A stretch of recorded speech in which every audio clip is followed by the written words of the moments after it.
You can approach dating and relationships from two emotional states.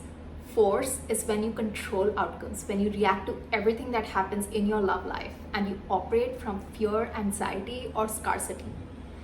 Power is when you attract effortlessly and show up with confidence, openness, self-worth, and faith.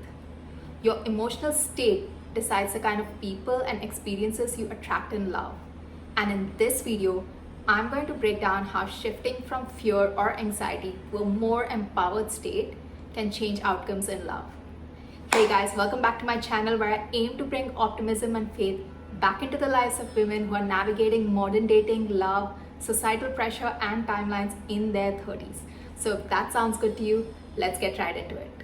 In the book Power versus Force, David R. Hawkins introduces the concept of lower emotional states and higher emotional states. If you look at this map, you'll notice that lower emotional states vibrate at levels below 200. Starting at the bottom from shame, guilt, apathy, grief, fear, all the way up until pride. These are also called force because they are destructive emotional states. You do not sustain positive results because you're reacting to everything that's happening in your life.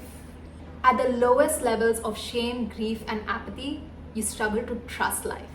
At the level of fear, you expect the worst case scenario and get stuck in victim mindset. At the level of anger and pride, you become forceful and controlling of outcomes, which are also destructive. Higher emotional states, on the other hand, start at the level of 200 and above. At the level of courage. After courage, you have neutrality, willingness, reasoning, love, all the way till enlightenment.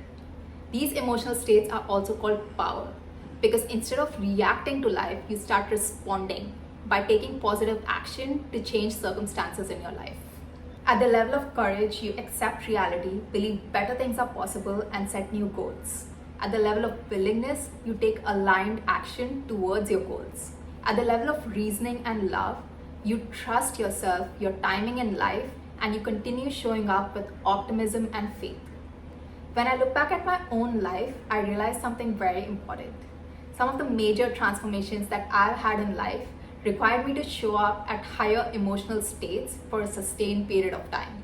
Like the time when I lost over 20 pounds in my 20s and continued maintaining my health and fitness for the next 10 years. My health transformation required acceptance, courage, self-love, and peace. Acceptance that I needed to get healthier and lose 20 plus pounds. Courage to take consistent action towards my goals and work on nutrition, exercise, stress management, and sleep. Self-love to treat my body with care and not punishment. And finally, peace, which is the state that I ended up at when health became part of my identity, allowing me to take consistent action on my goals and have sustained results over time. But think about what happens when someone approaches health from lower emotional states. They feel shame about their body. They feel fear that it's never going to happen. They feel anger that others have it easier. And they feel grief and hopelessness after setbacks. When we get stuck in fear, shame, or hopelessness, it becomes very hard to take empowered action, stay consistent, or make positive change possible.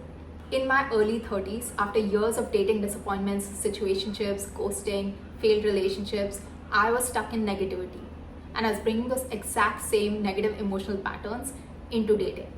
Negative thinking patterns such as, all the good men are taken, men only want younger women, the dating pool shrinks as you cross 30, it's too late, it's never going to happen, I'm running out of time. All these thoughts are rooted in fear and anxiety. And when you date from fear, you get attached too quickly. You overanalyze everything. You expect every interaction to work out. You start forcing outcomes and you panic after facing disappointments. And you're constantly living in lack and fear that it's never going to happen. The biggest shift for me was realizing that I cannot control how the other person shows up. I cannot control timing and how and with whom things happen with, but I can control how I show up. And so I started consciously shifting to a more empowered mindset this year. And so instead of saying that the dating pool is shrinking or all the good men are taken, I now tell myself I only need to attract one person, which helps me vibrate at the level of reasoning and see things more clearly. Instead of saying men only want younger women, I now tell myself the right person will value me and everything I have to offer in a relationship, which helps me vibrate at the level of courage. Instead of saying, I'm running out of time, it's too late, it's never going to happen, I now choose to say, everything will unfold at the right time, which helps me vibrate at the level of acceptance. My dating experience this year has been different. I'm excited to meet new people and taking action, but I'm no longer attached to outcomes. I'm not forcing anything to happen on a specific timeline or with a specific person. And I no longer live in anxiety, fear, or scarcity. Both fear and faith require you to believe in something that you cannot yet see. And I decided this year that I'm going to choose faith over fear every single day. Now, a couple of things that I want to conclude this video with.